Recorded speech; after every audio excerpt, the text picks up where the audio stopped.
Si je te demande où est ta Bible, ton premier instinct, tu vas chercher un bouquin, tu vas dire que la voilà, elle est là ma Bible. Cependant, la vérité c'est que la Bible ne se trouve pas dans un bouquin en premier lieu. Elle se trouve dans une personne. Et cette personne, c'est Jésus-Christ.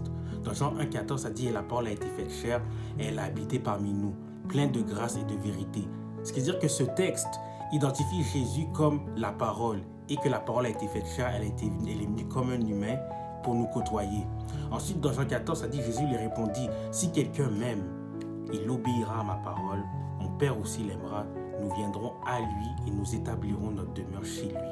Mais celui qui ne m'aime pas, ne met pas ma parole en pratique. » Lorsque tu es dans l'obéissance, la parole de Dieu n'est plus dans un livre, mais elle est en toi. Parce que lorsque tu obéis à la parole de Dieu, Jésus vient habiter en toi. Et c'est pour cette raison que certaines personnes dans ton entourage qui ne sont pas chrétiens peuvent déjà avoir une idée de qui est Jésus. Parce que le fait que tu marches dans l'obéissance, c'est-à-dire qu'il commence à avoir une différence en toi par rapport aux autres. Il commence à avoir Jésus en toi. Et personne qui côtoie Jésus peut rester indifférent. Ta vie spirituelle va vraiment dépendre de la façon que tu traites ta Bible. Est-ce que tu traites ta Bible seulement comme un guide de motivation tu lis des versets qui t'aident à te motiver à aller au travail ou au gym?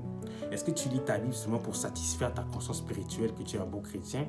Est-ce que tu lis ta Bible seulement pour être en mesure de prêcher aux autres? Ou tu lis ta Bible seulement pour mémoriser le plus de versets possible et te vanter devant les autres en disant que tu es vraiment un grand prédicateur, tu es vraiment un grand connaisseur?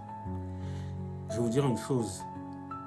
Au lieu d'être fier d'avoir mémorisé 20 versets bibliques, sois fier que tu aies réussi à appliquer 5 versets bibliques dans la journée. Les plus grands évangélistes, les plus grands pasteurs, les plus grands prédicateurs ne sont pas ceux qui prêchent seulement avec leur bouche, mais ce sont ceux qui prêchent avec leur vie. La meilleure prédication que tu peux offrir à quelqu'un, c'est ta vie, c'est ta façon de vivre. Ce qui veut dire, c'est parce que si on prêchait seulement avec notre bouche, si la prédication était seulement faite avec la bouche, Satan serait le plus grand prédicateur. Parce qu'il connaît la Bible mieux que quiconque. Il connaît la Bible mieux que les théologiens que vous connaissez. Mais la différence avec Satan, c'est que Satan n'applique pas ce qui est dans la Bible. Il ne marche pas dans l'obéissance. C'est-à-dire que si tu veux faire une différence avec Satan, c'est-à-dire que essaie de marcher dans l'obéissance et essaie d'appliquer ce que la Bible dit.